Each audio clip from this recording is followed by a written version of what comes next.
दोस्तों इन प्रोडक्ट्स के साथ में आप एंट्री कर सकते हो। यहां पे पूरे कंटेनर की जरूरत ही नहीं है। आप छोटे से आप बोल सकते हो कि छोटे स्टॉक के अंदर भी आप अपने एक्सपोर्ट व्यापार को शुरू कर सकते हो।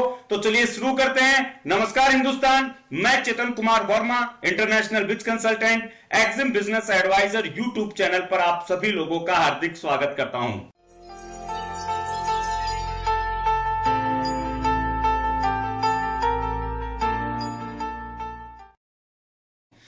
दोस्तों हम जब भी एक्सपोर्ट करने की सोचते हैं तो सबसे पहले हमारे सामने इमेज आती है कंटेनर की, हमारे सामने इमेज आती है एक बहुत बड़े वॉल्यूम की, हमारे सामने इमेज आती है बहुत सारे हर्डल्स, परेशानियों की।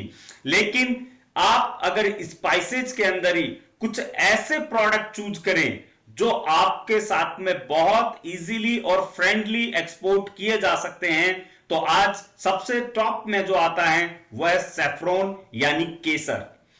केसर एक ऐसा प्रोडक्ट है जिसका कभी कोई पूरा कंटेनर नहीं जाता है। ये एक लिमिटेड स्टॉक या लिमिटेड क्वांटिटी के अंदर ट्रेड किया जाता है।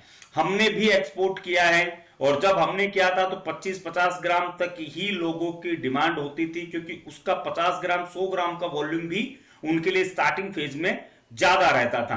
अब 100 ग्राम में 1 ग्राम की डब्बी अगर होती है तो 100 डब्बी होती है, यानी सामने वाला अगर वो 100, आप बोल सकते हो कि 100 पैकिंग अगर वहां पे मंगवा रहा है, उसे वो सेल करेगा, उससे वो जो अर्न कर सकता है वो करेगा और उसके बाद में वॉल्यूमेट्रिक बिजनेस यहां पे शुरू होगा। सैफरॉन की खास बात यह है कि ये हमें पता है कि जम्मू कश्मीर के अंदर जो सैफरॉन मिलती है, मोगर केसर जो होती है, वो वर्ल्ड की फाइनेस्ट केसर माना जाता है। उसका एरोमा, फ्रेग्रेंस सब कुछ बेस्ट होता है। ईरान की जो केसर आती है, इराक उस साइड से, वो प्राइसिंग के अंदर इंडियन केसर से लो होती है। इंडिया की जो केसर है, हमारे देश की जो केसर होती है, वो आपको 1.5 से 2 लाख रुपए के बीच में फाइनेस्ट क्वालिटी जो है वो आपको मिल जाती है। और वर्ल्ड मार्केट में उसकी प्राइस आप खुद ऑनलाइन चेक कर सकते हो, जितने भी B2B पोर्टल है उस कंट्री के आप चेक करके देखिए, आपको 3 से 5 लाख रुपए तक ट्रेड होते हुए दिखेगी। नंबर 2 पे जो प्रोडक्ट है वो आप क्यूमिन सीड्स ले सकते हो। क्यूमिन सीड भी एक ऐसा प्रोडक्ट है जो मिक्स कंटेनर के अंदर ही ट्रेड किया जाता है, यानी आप बोल सकते हो कि लो क्वांटिटी के अंदर उसे ट्रेड किया जाता है। फुल कंटेनर बहुत कम उसके होते हैं। बहुत सारे लोग जो एक हैवी लोड में काम करते हैं उनकी बात अलग है, अदरवाइज जो भी स्पाइसेस मंगवाते हैं, क्यूमिन सीड्स जो हैं वो लो क्वांटिटी में आप ट्रेड करते हो। बट यहां पे जो इंपॉर्टेंट चीज है वो ये है कि ये हाईली ट्रेडेड प्रोडक्ट माना जाता है। हाईली ट्रेडेड मतलब कि इसका जो ट्रेड पार्ट है वो बहुत बढ़िया होता है। और इस स्टैटिक्स को हमने कल भी जो हमारा सेमिनार औरंगाबाद में हुआ था स्पाइसेस एक्सपोर्ट के लिए, गोल्डन स्पाइस ईरा हमने उसको नाम दे रखा है, जो हम नासिक में भी करते हैं।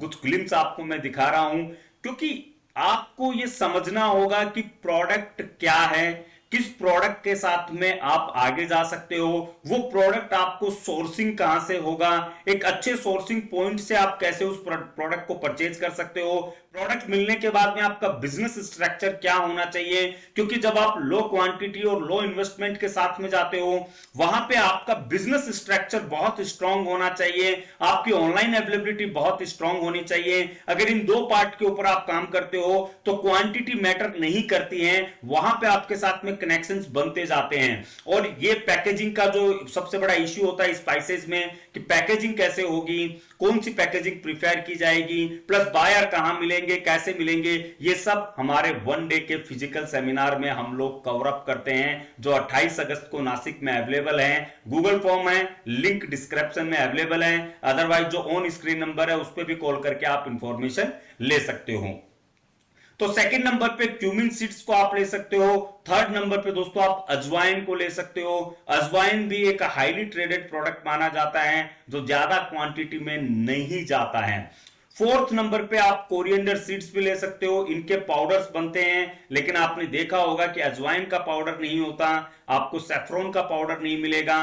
क्यूमिन और कोरिएंडर का होता है, लेकिन जितना पाउडर होता है उसके साथ साथ में ये साबुत भी उतने ही ट्रेड किए जाते हैं। ये एक तरीके से आप मान सकते हो कि ये रॉ स्पाइसेस के अंदर भी अगर आप काम करते हो, यहां पे आपको पैकेजिंग का थोड़ा झंझट कम होता है, क्योंकि ये बल्क में जाता है और बल्क में होने की वजह से आपको शॉर्ट पैकेजिंग पे ज्यादा ध्यान नहीं देना होता है।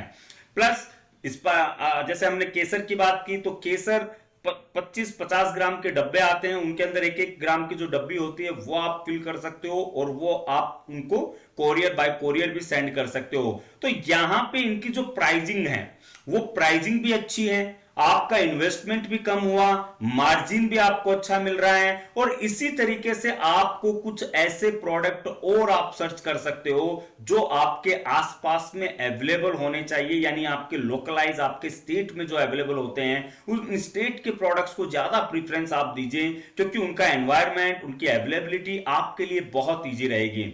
बहुत बार मैं ये देखता हूं बंदा महाराष्ट्र में रह रहे हैं और वो प्रोडक्ट जो है वो नॉर्थ ईस्ट या साउथ से लेना चाह रहे हैं। अब उसमें दिक्कत क्या है सबसे बड़ी, कि आपके पास में जो प्रोडक्ट है आप उस पर काम नहीं कर रहे हो और आप उन प्रोडक्ट्स के पीछे भाग रहे हो जिन प्रोडक्ट्स का आपको पता ही नहीं है, जिनके बारे में आपको बेसिक टू एडवांस इंफॉर्मेशन जो चाहिए, जो कनेक्शन चाहिए, वो आपके नहीं बन पाएंगे।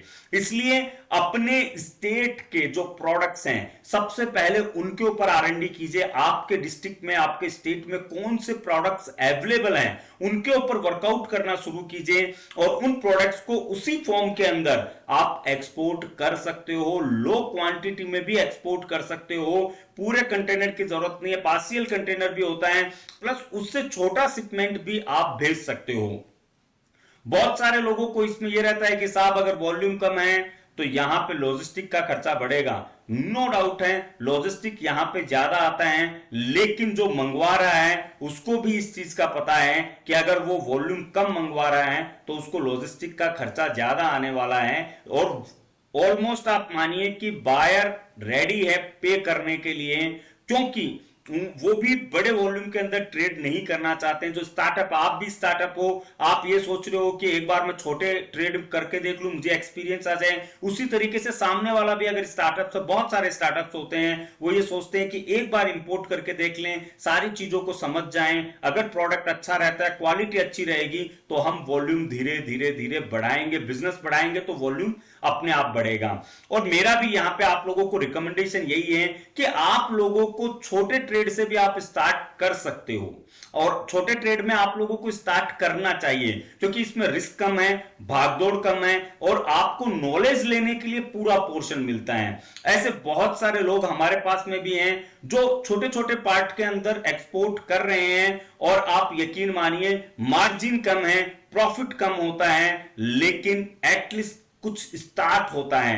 क्योंकि शुरुआत जो है वो बहुत बड़ी हो ये जरूरी नहीं होता है, शुरुआत होना जरूरी होता है, क्योंकि एक बार शुरुआत हो गई तो उसके बाद में गाड़ी चलने लग जाती है। दोस्तों, अगर शुरुआत ही आप लोग नहीं कर पा रहे हो, अगर आप लोग यही सोच रहे हो कि एक कंटेनर ही पूरा भेजूंगा उसको ही मैं एक्सपोर्ट मानूंगा, तो ये आपकी गलतफहमी है। अगर 10,000 रुपए का प्रोडक्ट भी आप इंडिया से बाहर भेज देते हो, वो भी कोई मामूली चीज नहीं होती, मामूली बात नहीं है, क्योंकि 90% लोग उस चीज को नहीं कर पाते हैं। आप 10% में आ जाते हो जो इस चीज को कर पा रहे हैं, तो आपके लिए वो भी एक अचीवमेंट होगा।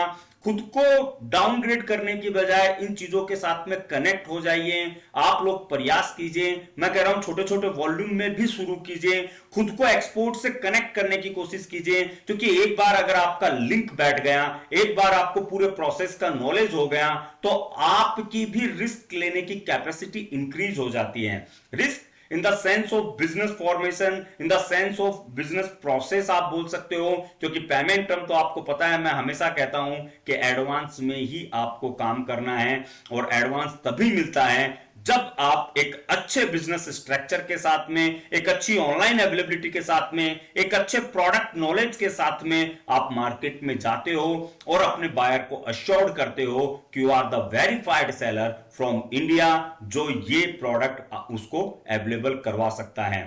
दोस्तों, हम लोगों का जो मोटिव है, मेरा जो मेन प्रोस्पेक्टिव होता है वो यही रहता है कि आप लोगों की स्किल को डेवलप किया जाए, क्योंकि एक बार अगर आपको ड्राइविंग आ गई तो आप स्विफ्ट भी चला सकते हो, आप BMW भी चला सकते हो, क्योंकि आपको कंट्रोल करना आ गया, और कंट्रोल बहुत इंपॉर्टेंट होता है। और ये छोटी छोटी ट्रेड से आप कंट्रोलिंग पावर सीख जाओगे, जो आपको आगे मास्टर और एक्सपर्ट बनने में मदद करेगा। जो लोग डेप्थ में सीखना चाहते हैं, आइए नासिक में 28 अगस्त को फिजिकली मिलते हैं, फिजिकली चीजों को समझते हैं, सारे प्रोसेस को समझने की कोशिश करते हैं कि किस तरीके से आप भी ऐसे प्रोडक्ट के साथ में एक्सपोर्ट स्टार्ट कर सकते हो। मिलते हैं नेक्स्ट वीडियो में एक नए टॉपिक के साथ में। जय हिंद, जय भारत।